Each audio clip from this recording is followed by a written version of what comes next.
Dr. Elena Vasquez wiped the sweat from her forehead as she climbed down into the ancient ruins. The twin suns of Kepler 442b beat down on the rocky landscape above. But here, in the shadows of the collapsed temple, the air felt cool and mysterious. She had been working on this dig site for 3 months, trying to understand the civilization that once lived here.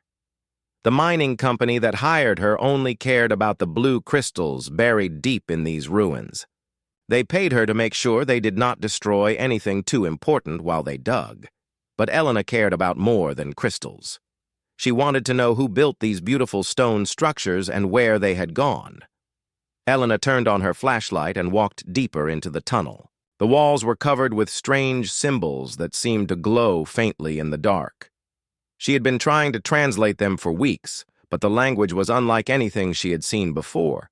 The symbols seemed to flow like water, curving and dancing across the stone. A sound made her freeze. It was soft, like breathing, but different. Elena held her breath and listened carefully. There it was again. Something was alive down here. She moved forward slowly, her heart beating fast. The tunnel opened into a large chamber filled with broken statues and fallen pillars. Ancient murals covered the walls, showing tall, graceful beings with large eyes and flowing hair. These must be the people who built this place. Another sound echoed through the chamber. This time it was clearer. Someone was crying. Elena followed the sound to a pile of rubble in the corner. She could see movement in the shadows, between the stones. She pointed her flashlight toward the sound and gasped. A girl was huddled behind the rocks. But this was not a human girl. Her skin was pale blue, and her hair was white as snow. Her large silver eyes reflected the light like mirrors. She looked young, maybe 16 in human years, but Elena could see she was not human at all. The alien girl saw the light and let out a terrifying shriek. She jumped up and grabbed a sharp piece of stone, holding it like a weapon. Her eyes were wild with fear and anger. She was thin and dirty, like she had been living in these ruins for a long time. Elena quickly turned off her flashlight and stepped back. "It's okay," she said softly. "I won't hurt you." The girl did not understand her words, but she seemed to recognize that Elena was backing away. She kept the stone raised, ready to attack if Elena came closer. Her whole body was shaking. Elena could see cuts and bruises on the girl's arms and legs. Her clothes were torn rags that looked like they were made from some kind of plant fiber. She was clearly hurt and hungry. "You're all alone, aren't you?" Elena whispered. The girl tilted her head, listening to Elena's voice. For a moment, her fierce expression softened, but then she heard footsteps in the tunnel behind Elena and became wild again. "Elena! Are you down there?" It was Marcus, one of the mining supervisors. His heavy boots echoed loudly in the chamber. The alien girl panicked. She threw the stone at Elena and ran deeper into the ruins, disappearing into a crack in the wall that Elena had not noticed before. Marcus appeared with 2 other miners. They carried bright electric torches that lit up the whole chamber. "We heard screaming," Marcus said. "Are you all right?" Elena's mind raced. Should she tell them about the girl? She looked at Marcus and his men. They were good people, but they would not understand. They would want to capture the girl or call the authorities. The girl would end up in a laboratory somewhere being studied like a specimen. "I'm fine," Elena said. "I just tripped over some rubble and scared myself." Marcus looked around the chamber suspiciously. "We should get you out of here. This place gives me the creeps. Those pictures on the walls, they look too real." Elena nodded and followed them back to the surface. But her mind stayed focused on the alien girl. She was the last survivor of the people who built these ruins. Elena was sure of it. The girl's features matched the faces in the murals perfectly. That night, Elena could not sleep. She lay in her small trailer at the mining camp, thinking about the frightened girl hiding in the ruins. The child was alone, hurt and probably starving. She had no one to take care of her. Elena made a decision. She would go back tomorrow and try to help the girl. But she would have to be very careful. If the mining company found out about her, they would either capture her or chase her away. Either option would be terrible for the last member of an extinct race. The next morning, Elena filled her backpack with food, water, and medical supplies. She told Marcus she wanted to study the murals more carefully and needed to spend the whole day in the ruins alone. "Just be careful down there," Marcus warned. "Some of the tunnels are not stable. We don't want you getting trapped," Elena promised. To be careful and climb down into the ruins again. This time, she moved even more quietly. She did not want to scare the girl again. She found the crack in the wall where the girl had disappeared. It was barely wide enough for a person to squeeze through. Elena called out softly, "Hello? I brought you some food." There was no answer, but Elena thought she heard movement somewhere in the darkness beyond the crack. She left a bottle of water and some bread near the opening and backed away. "I'm going to leave this here for you," she said. "I'll come back tomorrow." Elena spent the rest of the day studying the murals and symbols, but she kept thinking about the girl. The artwork showed a beautiful civilization that lived in harmony with nature. The alien people seemed to have a special connection with plants and animals. In one mural, they were shown making gardens bloom in desert lands. When Elena returned the next day, the food and water were gone. She left more supplies and sat down a safe distance from the crack in the wall. "My name is Elena," she said to the darkness. "I'm not going to hurt you. I want to help." A pair of silver eyes appeared in the shadows of the crack. The girl was listening. Elena pulled out her tablet and showed the girl pictures of the murals. "This is your people, isn't it? They were beautiful." The girl's eyes grew wide. She crept a little closer to get a better look at the pictures. Elena could see tears running down her blue cheeks. "You miss them," Elena said softly. "You're all alone." The girl made a soft sound, almost like a song. It was the saddest thing Elena had ever heard. From that moment, Elena knew she would do whatever it took to protect this last child of a lost civilization. The girl had stood alone in the darkness for who knows how long. But now, Elena had stepped into the light to find her. The real question was, would the girl let Elena help her? And what would happen when the rest of the human colony learned that they were not alone on this world? For 2 weeks, Elena visited the ruins every day. Each time she brought food, water, and medicine for the alien girl. Slowly, very slowly, the girl began to trust her. Elena started calling her Zara after a word she found repeated in the alien writing. It seemed to mean keeper or guardian in their language. The girl did not tell Elena her real name, but she did not object to being called Zara either. At first, Zara would only take the supplies after Elena left, but gradually, she began appearing while Elena was still there. She would watch from the shadows, her silver eyes following Elena's every movement. Elena learned to move slowly and speak softly.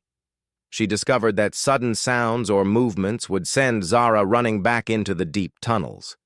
The girl was like a wild animal that had never learned to trust humans, but Elena was patient. She had studied animal behavior in college, and she knew that trust took time to build.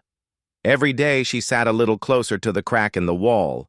Every day she spoke to Zara in gentle tones, even though the girl could not understand her words.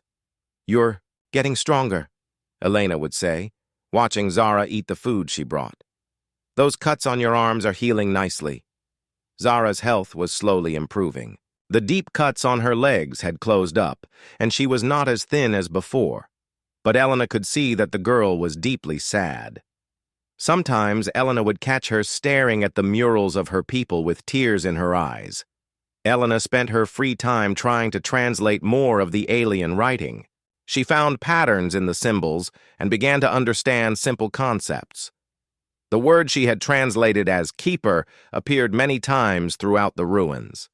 So did symbols that seemed to mean garden, life, and growth.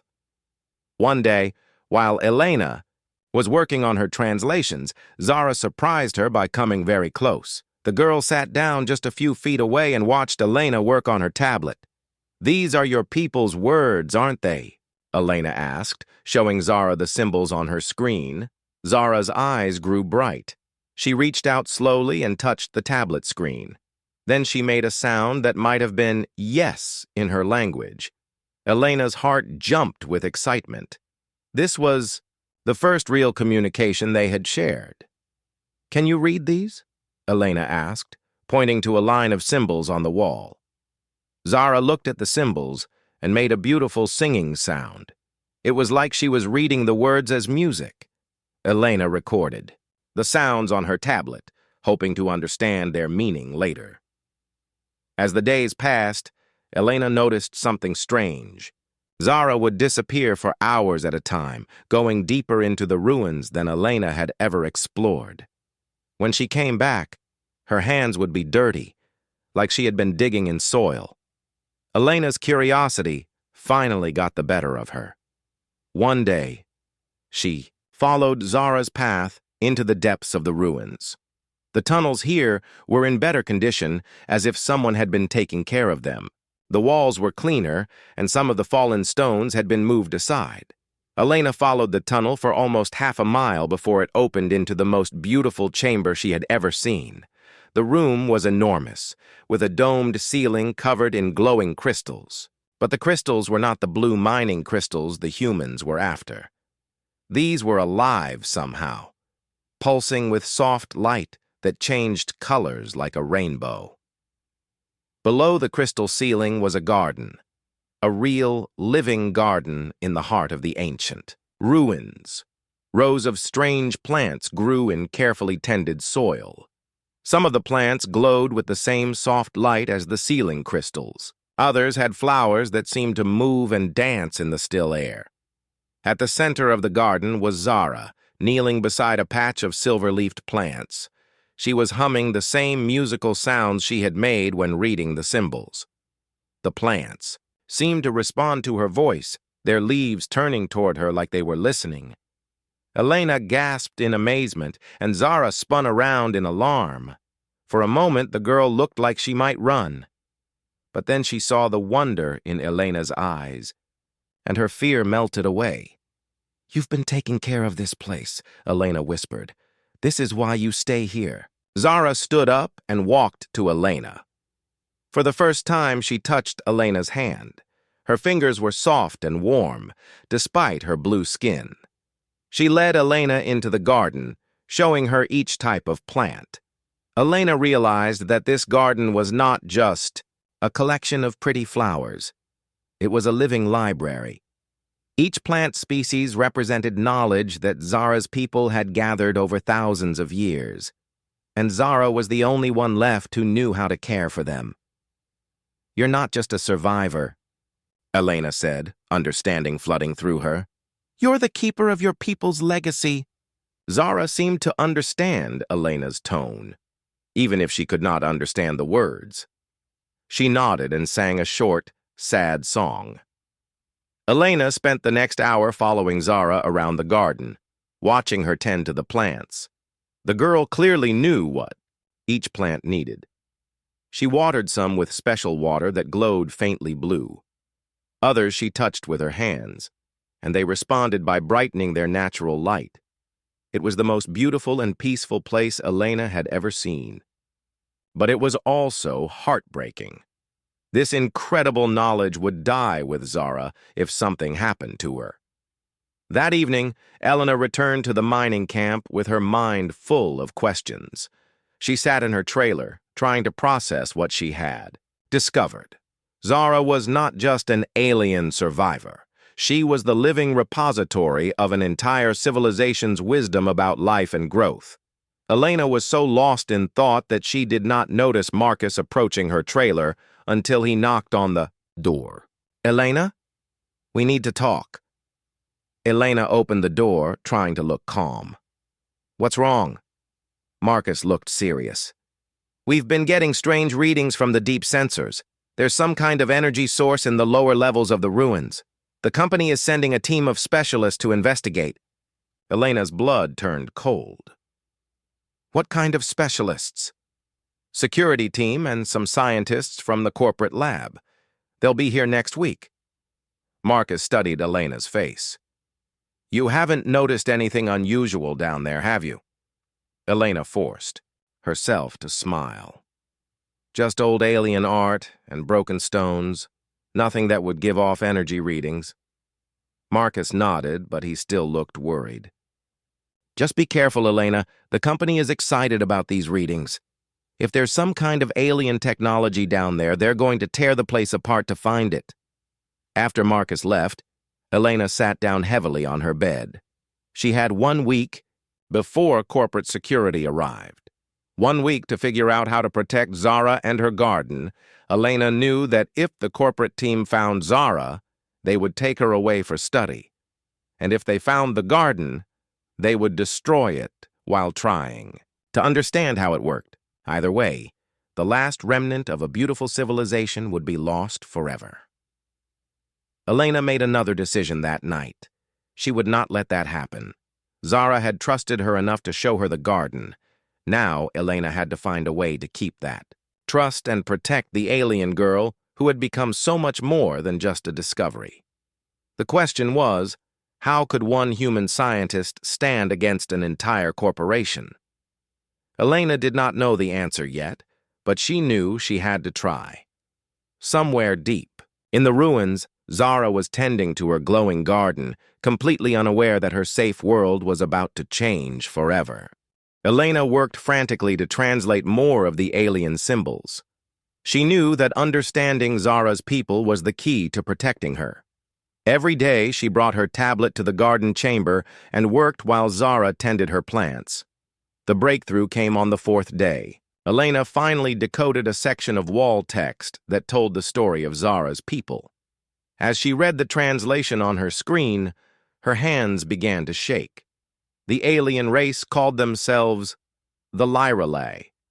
They were not originally from this world. They were travelers who moved from planet to planet, bringing life to dead worlds. They had the ability to change barren rocks into blooming gardens, using their advanced knowledge of biology and genetics. But the Lyralae were not conquerors. They were healers. Every world they touched became more beautiful and alive than before. They worked for hundreds of years on each planet, slowly transforming it into a paradise before moving on to help the next world. Elena read further and discovered something terrible.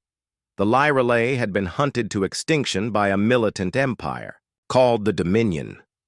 The Dominion saw the Lyralae's power over life as a threat to their control. They believed that any race capable of changing worlds so completely was too dangerous to exist. The Dominion had followed the Lyralae across the galaxy, destroying them planet by planet. The Lyralae were peaceful people who did not know how to fight a war. They could only run and hide, trying to preserve their knowledge for future generations. This world, Kepler 442b, was one of their last refuges. The Lyralae had come here hoping to hide until the Dominion lost interest in hunting them. But the Dominion found them even here. Elena found murals that showed the final battle. Dominion ships filled the sky while Lyralae families ran for shelter in the deep ruins. The Lyralae tried to save their most important knowledge by hiding it in special chambers beneath the temples. According to the wall text, each Lyralae temple contained a living archive, a collection of plants that carried the genetic information needed to terraform worlds. The plants were more than just decorations. They were biological computers that stored thousands of years of accumulated knowledge about life and growth. Elena looked up from her tablet at Zara, who was singing softly to a cluster of blue flowers. The alien girl was not just tending a garden. She was maintaining a library that could teach humans how to heal dying worlds. Your people tried to save their knowledge, Elena said to Zara. And you're the only one left who knows how to read it. Zara seemed to sense Elena's excitement. She came over and looked at the tablet screen. When she saw the symbols Elena had translated, her silver eyes filled with tears. She touched the screen and began singing in her musical language. Elena realized that Zara was reading the story aloud, just as her people had done for generations. It was not just a translation. It was a memorial song for her lost civilization. When Zara finished singing, she took Elena's hand and led her to a part of the garden Elena had not seen before. Hidden behind a curtain of hanging vines was a wall, covered with a different kind of mural. This mural was not painted. It was alive. The wall was covered with a thin layer of the same glowing moss that grew throughout the garden. The moss had formed itself into patterns that looked like star maps. Zara touched different points on the living map and hummed specific notes. Each time she did, the moss would brighten and show Elena a different section of the galaxy. Elena realized she was looking at a map of all the worlds the Lirali had healed. There were hundreds of them. Planets scattered across dozens of star systems, all transformed from dead rocks into thriving worlds full of life. The Lirali had been working for thousands of years to spread life throughout the galaxy. But then Zara touched a section of the map that glowed red instead of green. Elena counted at least 50 worlds marked in that angry color. These were the worlds where the Dominion had found and destroyed the Lirali colonies. Elena felt sick as she understood the full scope of the genocide. An entire civilization of peace-loving world healers had been systematically exterminated by an empire that feared their power. The Dominion destroyed your people because they were afraid, Elena whispered. They thought your power to heal worlds was a weapon. Zara nodded sadly and touched the red sections of the map again. Then she pointed to herself and held up one finger. She was showing Elena that she was the only Lirali left alive. Elena's tablet suddenly chimed with an incoming message. Her heart sank when she saw it was from Marcus. The corporate team arrived early. They're setting up equipment at the main entrance to the ruins. You need to get out of there now. Elena looked at Zara, who had noticed her distress. The alien girl tilted her head curiously. We have to leave, Elena said urgently. My people are coming, and they won't understand what this place really is. Elena tried to explain the danger using gestures and simple words. She pointed toward the tunnel entrance and made threatening motions. Zara's eyes grew wide with fear as she understood. But instead of running, Zara did something unexpected. She ran to a cluster of golden plants at the center of the garden and began harvesting their seeds. She worked quickly, filling a small pouch. With dozens of different seed types, Elena heard voices echoing from the tunnels above. The corporate team was already exploring the ruins. Zara, we have to go now, Elena urged. But Zara was not finished. She moved to another section of the garden and began copying symbols from the living star map onto a piece of soft bark.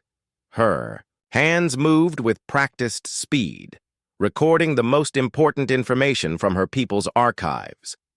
The voices were getting closer. Elena could hear Marcus calling her name. Finally, Zara finished her preparations. She slung the seed pouch across her shoulder and grabbed Elena's hand. Instead of heading toward the main tunnel, she led Elena to a narrow opening at the back of the chamber. The passage was so small that they had to crawl on their hands and knees. Elena could hear the corporate team entering the garden chamber. Behind them, their excited shouts echoed through the tunnels as they discovered the glowing plants. My God, look at this place! Get the bioscanner set up immediately! We need to catalog every species here. Elena's heart broke as she listened to them discussing Zara's garden like it was a collection of specimens to be studied. They had no idea they were looking at the last remnant of a civilization that had spent thousands of years learning how to heal worlds. Zara led Elena through a maze of narrow tunnels that seemed to go on forever. Finally, they emerged into daylight. At the far side of the mountain, miles from the mining camp, Elena was exhausted, but Zara seemed to know exactly where she was going. She led Elena to a hidden cave that was stocked with supplies, water, food, and sleeping blankets made from plant fibers. "You've been preparing for this?" Elena realized. "You knew someday you might have to run." Zara nodded and showed Elena the pouch of seeds she had gathered. She touched each type of seed and hummed a different note, like she was reciting their names and properties. Elena understood that Zara had just saved the most important parts of her people's knowledge. The seeds contained the genetic information, needed to regrow the Lyrelay archives on another world, and the star map would show them which worlds were safe and which ones to avoid. As they settled down for the night in the hidden cave, Elena realized that everything had changed. She was no longer just a scientist studying alien ruins. She was now the protector of the last Lyrelay and the guardian of knowledge that could heal entire worlds. But Elena also knew that the corporate team would not give up easily. They had found something incredible in the ruins, and they would want to find the source. It was only a matter of time before they realized that the garden's caretaker was still alive and hiding somewhere nearby. Elena looked at Zara, who was carefully wrapping the seed pouch in soft cloth. The alien girl had trusted Elena enough to share her people's greatest secrets. Now Elena had to figure out how to keep both Zara and her knowledge safe from those who would exploit them. The universe had just become a much more dangerous place for both of them. For 3 days, Elena and Zara hid in the cave while corporate security teams searched the ruins below. Elena watched through binoculars as they brought in more equipment and personnel. They had found the garden chamber and were methodically cataloging every plant. Elena's tablet received constant messages from Marcus, asking where she was. The corporate team wanted to question her about the ruins, since she had spent the most time studying them. Elena knew she could not hide forever. On the 4th day, Elena made a difficult decision. She had to go back to the camp and face the corporate team. If she stayed missing much longer, they would expand their search and might find the cave where Zara was hiding. "I have to go back," Elena told Zara, using gestures and simple words they had developed between them. "But you stay here. Stay hidden." Zara looked frightened. She grabbed Elena's arm and shook her head vigorously. In the past few days, Elena had become Zara's only link to safety. The idea of being alone again terrified the alien girl. Elena hugged Zara gently. "I'll come back, I promise.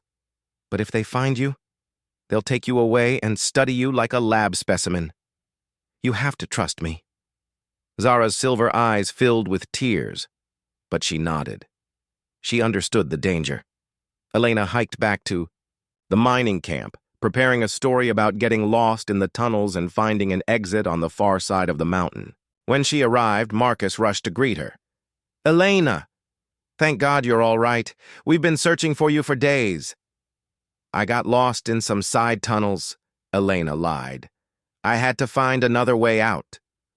Marcus led her to the main building, where the corporate team was waiting. The team leader was a stern woman named Dr. Sarah Chen, who wore the black uniform of Titan Corporation's Special Projects Division. "Dr. Vasquez," Dr. Chen said without warmth, "we need to discuss what you've discovered in these ruins." Elena sat down across from Dr. Chen, trying to look calm. "I've been working on translating the alien writing. It's been slow progress." "We found something remarkable in the lower chambers," Dr. Chen continued. "A living garden with plant species unlike anything we've seen before. Some of them appear to be genetically engineered for specific purposes." Elena nodded carefully. "The murals suggest this civilization was very advanced in biological sciences." Dr. Chen leaned forward. "Our bioscanners detected human DNA traces throughout the garden chamber. You've been spending time down there, haven't you?" Elena's heart raced, but she kept her expression neutral. "I've explored most of the accessible tunnels over the past few months. We also found evidence that someone has been caring for these plants recently. Fresh water, recently disturbed soil, new growth patterns. Dr. Chen's eyes were sharp and suspicious. Do you know anything about that?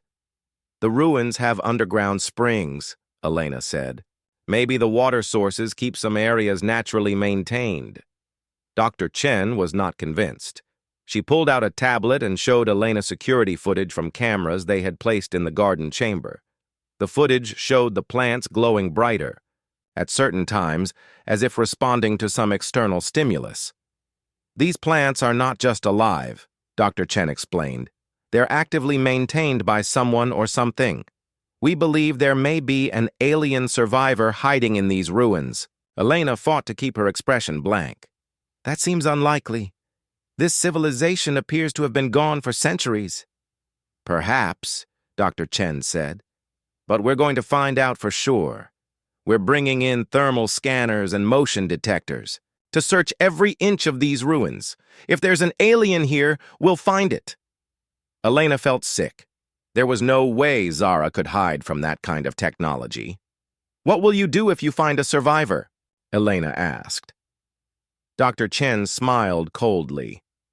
Study it, of course. An alien with advanced biological knowledge would be incredibly valuable. We could learn things that would make Titan Corporation the most powerful entity in human space. That evening, Elena sat in her trailer, desperately trying to think of a way to protect Zara. The corporate team was planning to begin their intensive search the next morning. Once they started using thermal scanners, it would only be a matter of time before they found the cave. Elena's tablet chimed with a message from her university back on Earth. It was Dr. James Morrison, her former professor and mentor. He had seen news reports about the discovery on Kepler 442b and wanted to know more details.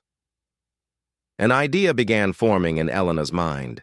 Dr. Morrison was well connected in academic circles and had influence with several interstellar human rights organizations. If Elena could get the story out to the wider scientific community, it might create enough pressure to protect Zara. But first, Elena needed to get Zara to safety, and for that, she would need help. Elena waited until the middle of the night, then slipped out of the camp and hiked back to the cave. She found Zara awake, tending to the seeds she had saved from the garden. The alien girl had been unable to sleep, knowing that danger was approaching. "We have to leave this world," Elena told Zara urgently. "My people will find you if you stay here." Zara looked confused and frightened. This was the only world she had ever known. The idea of leaving terrified her. Elena pulled out her tablet and showed Zara star charts of nearby systems. She pointed to a world called Haven 7, a frontier planet with minimal human presence. "We can go here," Elena said. "You can plant your seeds and start a new garden, a safe garden." Zara studied the star charts, her musical language becoming excited as she recognized some of the stellar patterns from her people's living maps. She pointed to several systems and hummed specific notes.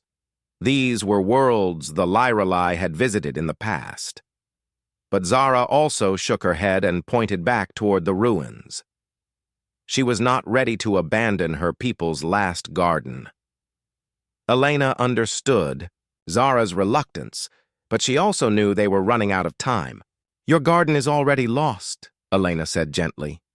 "My people will destroy it trying to understand it. But you can save the knowledge. You can plant new gardens on other worlds." Zara was quiet for a long time, holding the seed pouch close to her chest. Finally, she nodded. She understood that sometimes saving the future meant letting go of the past. Elena had one more problem to solve. She needed to get Zara off-world without the corporate team noticing. That meant accessing the spaceport and getting passage on a ship, both of which would be extremely difficult with an alien in tow. But Elena had an idea. The next supply ship was due to arrive in 2 days. If Elena could create enough chaos at the mining site, she might be able to slip Zara aboard the ship without anyone noticing. Elena spent the rest of the night planning. It was a desperate gamble, but it was the only chance they had. As dawn approached, Elena prepared to return to the camp one last time. She would have to act like everything was normal while secretly preparing for their escape. "Tomorrow night," Elena told Zara. "Be ready to leave everything behind." Zara nodded and squeezed Elena's hand. For the first time since they had met, the alien girl spoke a word in English. "Friend," Zara said softly. Elena smiled, tears in her eyes. "Yes, friends." Elena hiked back to the camp as the suns rose over the rocky landscape. In less than 24 hours, she would either save the last Lyrelai and her precious knowledge, or they would both be captured by Titan Corporation. Elena had never felt so afraid or so determined in her entire life. The future of an entire civilization's wisdom rested in the hands of one human scientist and one alien girl who had learned to trust each other. It was time to find out if friendship could triumph over corporate greed and fear. Elena's plan was simple but dangerous. She would trigger a controlled collapse in one of the unstable tunnel sections, creating enough chaos to distract the corporate security team. While everyone was focused on the emergency, she would sneak. Zara aboard the supply ship that had arrived that morning. Elena spent the day positioning explosive charges she had taken from the mining equipment. She told Marcus she was checking tunnel stability, which was not entirely a lie. She just did not mention that she planned to make some tunnels much less stable. As evening approached, Elena's hands shook with nervousness. She had never done anything this dangerous or illegal in her life. But every time she thought about backing down, she remembered Dr. Chen's cold smile when she talked about studying Zara like a specimen. At sunset, Elena hiked to the cave where Zara was waiting. The alien girl had prepared a small pack with her, seeds and the bark map she had made. She looked frightened but determined. "Are you ready?" Elena asked. Zara nodded and took Elena's hand. "Ready," she said in careful English. They made their way back toward the mining camp, staying hidden among the rocks. Elena could see the corporate security teams setting up their thermal scanning equipment near the main tunnel entrance. They would begin their intensive search at dawn. Elena and Zara reached their hiding spot behind the supply ship just as the twin suns disappeared behind the mountains. The ship's cargo bay was still open, with automated loaders moving supplies back and forth. "When I trigger the explosion, we run for the cargo bay," Elena whispered. "Stay close to me." Elena pulled out her tablet and accessed the detonator controls. She took a deep breath and pressed the button. The explosion shook the ground like an earthquake. Alarms began blaring throughout the camp as rocks fell from the tunnel ceiling. Emergency lights flickered on, and people ran in all directions. "Tunnel collapse in Section 7. Marcus's voice echoed over the camp's communication system. "All teams respond immediately." Elena grabbed Zara's hand and they ran for the cargo bay. The automated loaders had stopped working due to the emergency, leaving the bay temporarily empty. Elena and Zara slipped inside and hid behind a stack of supply containers. Elena's heart pounded as she heard footsteps outside the ship. She peeked around the containers and saw Dr. Chen talking urgently with the ship's captain. "We need to delay departure until we complete our search," Dr. Chen was saying. "There may be an alien specimen hiding in these ruins." The captain, a gruff man named Torres, shook his head. "I have a schedule to keep. The tunnel collapse is not my problem." "This is a matter of corporate security," Dr. Chen insisted. "I have the authority to commandeer this vessel if necessary." Elena's blood ran cold. If Dr. Chen took control of the ship, they would be trapped. But Captain Torres was not easily intimidated. "Lady, I've been flying supply runs for 20 years. I know corporate politics when I see them. Unless you have a direct order from Titan's board of directors, I'm leaving on schedule." Dr. Chen's face reddened with anger, but she did not have the authority she was claiming. She stormed away, barking orders at her security teams to search the ruins more thoroughly. Elena and Zara waited in the cargo bay for what felt like hours. Finally, they heard the ship's engines powering up. The cargo bay doors sealed shut, and Elena felt the familiar sensation of lifting off from a planet's surface. They had done it. They were free. Elena and Zara emerged from their hiding spot as the ship entered hyperspace. Captain Torres was waiting for them in the cargo bay, his arms crossed and his expression stern. "You want to explain why you're stowing away on my ship?" he asked. Elena had prepared for this moment. She pulled out her university credentials and her research authorization documents. "I'm Dr. Elena Vasquez, and this is Zara, the last survivor of the Liralai civilization. Titan Corporation was planning to capture her for experimentation. We need your help to get her to safety." Captain Torres looked at Zara, taking in her blue skin and silver eyes. His expression softened as he realized what Elena was telling him. "She's really an alien?" "She's really a person," Elena corrected. "Her people were terraformers who healed dead worlds. She carries genetic knowledge that could help humanity restore damaged ecosystems." Zara stepped forward and pulled out one of her seeds. She hummed softly to it, and the seed began to glow with soft blue light. Captain Torres's eyes widened in amazement. "I've heard stories about the old terraformers," Torres said quietly. "My grandfather used to tell tales about mysterious beings who could make gardens grow in space. I thought they were just myths." "They were real," Elena said. "And Zara is the only one left." Captain Torres was quiet for a moment, thinking. Finally, he nodded. "Haven 7 is 3 days away. I can get you there without reporting passengers to the authorities." "Thank you," Elena said, relief flooding through her. The journey to Haven 7 gave Elena and Zara time to plan their future. Elena used the ship's communication system to contact Dr. Morrison at her university. She explained the situation and asked for his help in protecting Zara from corporate interests. Dr. Morrison was fascinated by Elena's story and promised to contact human rights organizations and xenobiological ethics committees. Within hours, Elena's tale was spreading through academic networks across human space. By the time they reached Haven 7, public opinion was turning against Titan Corporation's heavy-handed tactics. Several universities offered to provide sanctuary for Zara and support for Elena's research into Liralai terraforming techniques. Haven 7 was a beautiful world with rolling hills and clear streams.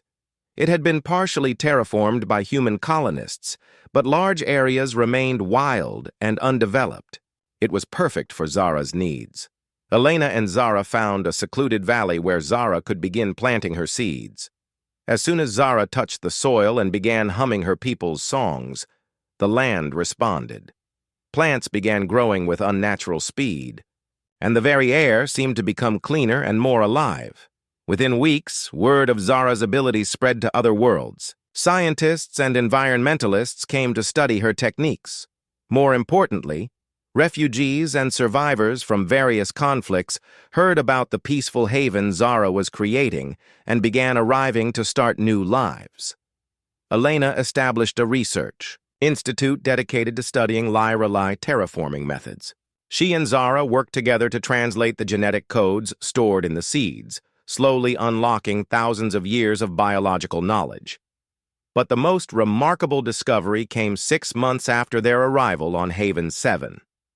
Zara's biosignatures, transmitted through the network of plants she had grown, began attracting responses from across the galaxy.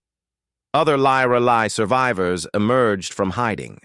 They had been scattered across dozens of worlds, living in secret for generations, waiting for a sign that it was safe to reveal themselves. Zara's garden on Haven 7 became that sign. One by one, they came. Elderly Liralai who had hidden in remote wilderness areas. Young ones who had been raised by adopted families on frontier worlds. Each one brought their own preserved seeds and genetic knowledge. Elena watched in amazement as the Liralai slowly reunited. They were not extinct after all. They had simply been hiding, preserving their knowledge and waiting for the right moment to emerge. Zara, the wild alien girl who had stood alone in ancient ruins, was no longer alone. She had become the catalyst for her people's renaissance. The human governments eventually recognized the Liralai as a sovereign species with rights to their own worlds and protection under interstellar law. Titan Corporation's actions on Kepler 442b were condemned, and the company was forced to abandon their aggressive xenotech acquisition programs.